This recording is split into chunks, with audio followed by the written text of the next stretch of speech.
There's no way season 2 of The Legend of Korra is gonna divide the Avatar fan base, right? Come on, you guys are crazy. Oh, this is gonna make some people mad. Yeah.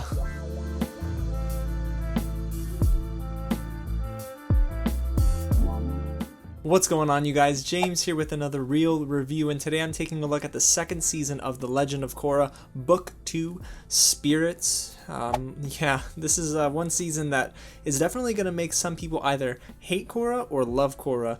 For me, well, I'll tell you where I fall in a little bit, but before we get started, guys, if it's your first time here, welcome to the channel. I talk about movies, TV shows, and yes, a lot of Avatar content, so if you want to see much more of that, go ahead and hit the big red button below, subscribe to the channel, and don't forget to tap on that bell as well, so you don't miss out on any more reviews and reactions just like this. Guys, I have my Mulan review dropping tomorrow at noon. I'm taking a look at The Boys Season 2 on Friday. I'll give you my first impressions before I dive into all of it during the weekend, and also, I'll be revealing my schedule for The Legend of Korra Book 3 at the end of this video. So stick around, guys. Go ahead and comment down below too, and let me know what you guys think of Season 2. Did you love it? Did you hate it? Or did you fall in the middle? Book 2 is a clear departure from Book 1 because it deals with spirits, not necessarily a human adversary.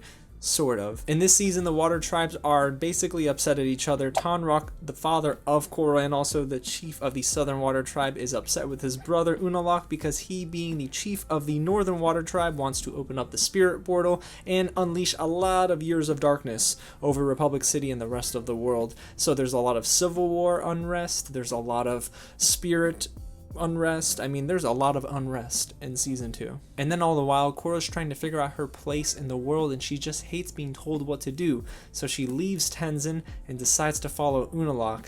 Oh boy, that was one of my favorite parts of Book 2, to be honest, but we'll touch up on that in a little bit. Okay, so guys, I'm breaking down this review in 3 different parts. What I expected, what worked, what didn't work, and of course my overall thoughts. So guys, let's get into what I thought Season 2 was going to be after finishing Book 1. You guys told me that Season 2 was going to be a dumpster fire, and some of you said it's going to be the worst storytelling not only in Korra, but in the Avatar universe, and I thought, boy, I mean, if we're including that live action movie, that was pretty bad. So I'm going into this season thinking it's going to be the worst thing ever, and after episode 1, I almost thought you might be right. So let's start with what didn't work because I want to end with what worked. You know, the good news last, bad news first type of deal. Episode 1 was very interesting for me. Not only did the animation seem off, but the pacing and everything felt weird. I didn't buy into this angle with the spirits, and I thought it was a little lazy in terms of writing. It felt slow and nothing kind of clicked like Book 1. Now when it comes to the animation, you guys told me that 2 different studios worked on Book 2.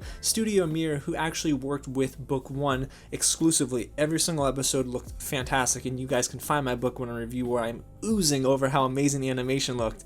Here everything felt flat. I don't know, something was odd to me, and that's because another studio took over for episodes 1 through 6 and episode 9. Studio Perot didn't do the worst job in the world, but what I will say is that nothing necessarily felt very lively compared to Book 1. All the backgrounds were really stagnant and the colors were a little less vibrant, and I want to say that a lot of the animation, especially in the battles, were just flat. Like I said, nothing popped from the screen. But of course, Studio Mir came back for episodes 7, 8, and 10 through 14. That's probably why those episodes honestly are gonna find their way onto my best episodes list because man, they just look great. But outside of the animation, I do think that the writing here was a little spotty. Sometimes it was really good, and when it was bad, boy, it was bad. I think that if they stuck with the Civil War angle a little bit more, it would have gave it a very real feeling, but they decided to go heavy on the spiritual realm stuff in the second half of the season. Even though I did prefer the second half of the season, I don't necessarily think that them going away from the Civil War angle was the smartest choice because, I don't know, it didn't lend itself to feeling like Book 1, which dealt with Amon and some real actual social issues. And do not get me started on this love triangle. I'm tired of it. I think it had its run in Book 1, but for them to reintroduce it in Book 2, I sighed out loud when Mako and Asami kissed after Mako and Korra broke up. To me, it just felt like a soap opera. And I'm sitting here thinking to myself, this can't be the only angle for these characters. Like, they need to have a better dynamic than this. I thought we left this in the past. And eventually at the end, of course, Korra says that Mako and her cannot work out. So then it felt like to me that the entire love triangle was for nothing. Like, it just basically was there and it went away because of one line, which was Korra saying, I don't think we're gonna work out, homie. So for me, it just felt really lazy and didn't necessarily work. And speaking of Mako, his cop subplot was a little weak. I won't lie to you guys, I think that they didn't flesh it out as much as they probably wanted to, and it just felt there for the most part, and if anything, it took away more screen time for Lin. I thought that they did a disservice to her in this season, and I hope to get more of her in books 3 and 4 because she's such a strong character, and for her to be shunned and pushed off to the side is something that I didn't really enjoy. And if you know me, if you've seen my reactions, I love Asami, and they did her dirty here too. Some of these main characters really felt like they weren't written as well as they were in book 1, and I don't know, is that an issue with the writing, or is that just maybe because again they were rushed for this season? I can't tell you why. And then quite arguably the biggest issue I had with book 2, and probably the biggest issue of season 2, is Unalaq not being convincing. When your main antagonist is propped up to be the big bad guy for a season, I had expectations like I did with Amon. Amon was an excellent villain. He was the perfect match basically for Korra, and Korra being the perfect match for him.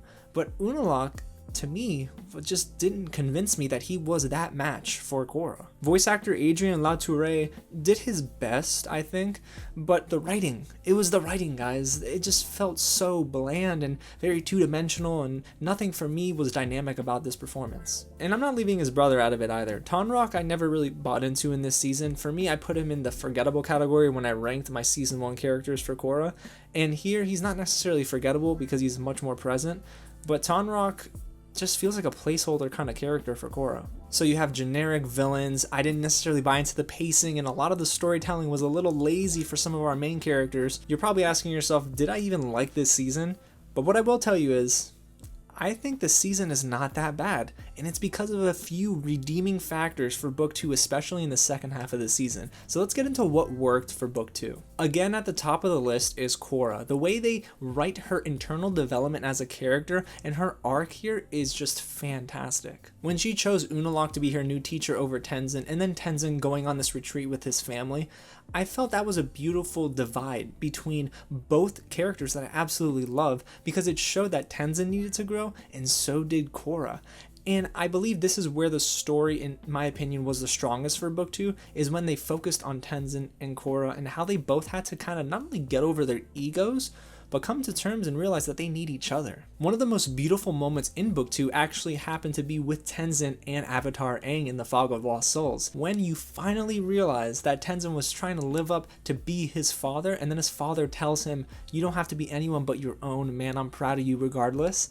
It was such a beautiful father-son moment that I was nearly moved to tears. It just really hit me hard. And then there's the dynamic between Bumi, Kaya, and Tenzin. I felt that all three of them were beautiful, and it was just so fun to watch them together. I laughed, I smiled, I almost cried.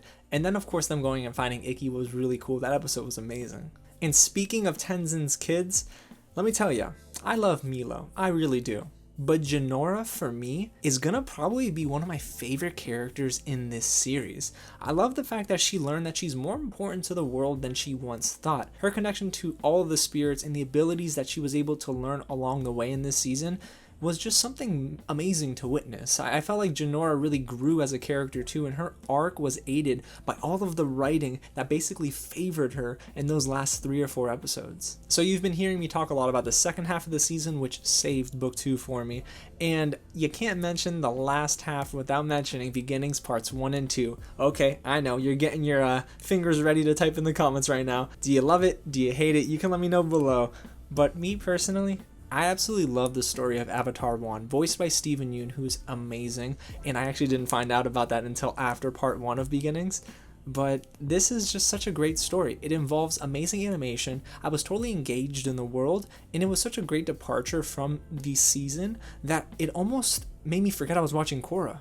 And when we were thrown back with Korra and everybody in real time, it was such a natural transition. There's also a lot to be said about the comparisons between Avatar 1 and Korra. See, Korra was at one point just thinking about herself, being a better avatar, mastering all the elements, this, that, and the other.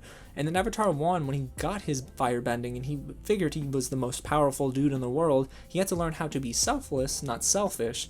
and Korra was pretty much in the same boat regardless of everything that happened with the lion turtle and everything.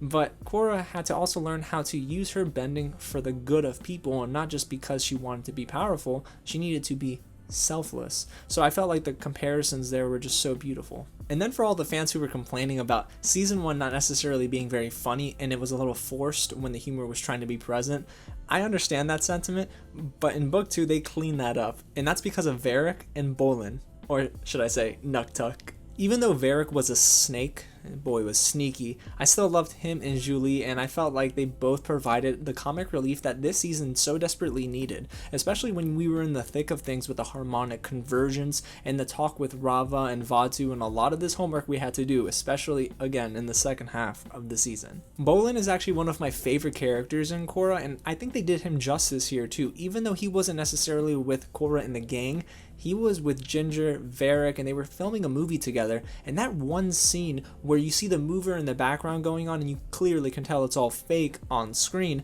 everything happening on the actual, the pro bending tournament playing field was just beautiful. It was so synonymous with what was going on in the mover, and then you can tell that Bolin was the real life Nuktuk. And eventually he gets over his ego and is able to come back and return to Korra and the gang, and they all live happily ever after. But Teen Avatar, man, I'm just so here for it. And I have to shout out Aubrey Plaza, who does an amazing job voicing Asuka. Just so good. So, how do I even describe it? It's just funny, it's heartfelt, it's emotional. She just does a nice job at fitting in with everyone so perfectly. And Aubrey Plaza, man, she's been great for years, but here is just such a pleasant surprise to see her voice a character who I eventually decided to love. And when it comes to the final battle, I know a lot of you didn't necessarily like a lot of the energy bending from Vatu from his chest and all that crazy spear bending stuff, but for me personally, I loved it. I thought it was a really cool epic battle that was a great end cap to the season that we thought we were getting all the way through and that we ended up only getting in the last half. But for me, man, I was in love with it. It was beautiful, amazing to witness, and it was so cool to see Jinora fighting alongside Korra and doing some awesome things. So I really appreciated the final battle and how they gave us 2 episodes that basically, I don't know, blew my mind. In terms of all the animation, the fighting, the score was beautiful, so I really enjoyed that final sequence. Okay, so before I get into my final verdict and overall thoughts for Book 2, let me go over some of the best episodes that I wrote down for Season 2.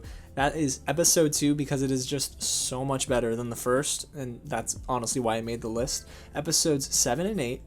Episode 10 because Iroh.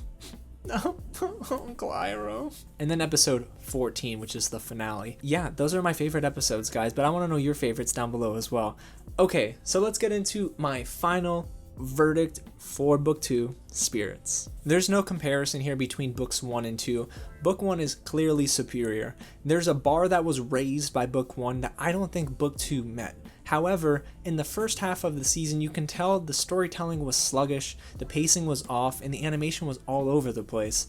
And it almost seems like they did a full 180 at the middle point of this season, and the second half was just so fun, enjoyable, and beautiful to watch. And that's the reason why I don't think Season 2 is necessarily that bad. A lot of you, of course, were telling me that it was going to be a dumpster fire, but I found it to be anything but a dumpster fire. I really appreciated what they did with the storytelling aspect, how they grew Korra and everyone around her, and introduced to us maybe one of the most important characters moving forward, Jinora. So if you had to ask me how am I rating this season, well, if it wasn't for the antagonist being a little weak here in this season, and maybe for the issues with animation and that love triangle that needs to just go, and some other grievances that I've already talked about with Book 2, I would have given this maybe a 4 out of 5. But for me personally, I would rate it 3.5 out of 5 stars, only because Book 2 is not necessarily the strongest all the way through. It struggles with consistency, but when it is on, it's on. Now, before I move on to my outro, I know I promised you at the beginning of this review my schedule for Book 3 reactions. You have all asked me, can you do more? I want to see more episodes. And you know what? Maybe I can do more. I'm going to push myself. So for Book 3, guys, I want to release reactions twice a week Tuesdays and Thursdays at 10 a.m. Eastern. Now, if the times change those days, you'll know hopefully in advance because of some reviews that of course might have to go out, review embargoes lifting at that time, or just some immediate breaking news that I have to put out exactly around 9 or 10 a.m. in the morning. But you all said, release these reactions in the morning if you can, and I want more of them. So I want to give the real friends what they want. Tuesdays, Thursdays, 10 a.m. Eastern, 2 reactions a week for book 3, every single episode. We're gonna do it, guys. So if you don't want to miss out on that and even more, go ahead and hit the big red button below, subscribe to the channel, tap on that bell as well so you stay up to date with anything new, and also go ahead and smash that like button and comment down below and let me know what you think of season 2. Which moment was your favorite and which did you hate the most? Alrighty guys, well, if I got 2 reactions to do a week, I better get started with book 3. I love you guys, thank you for your support, and I can't wait to see you at the next screening.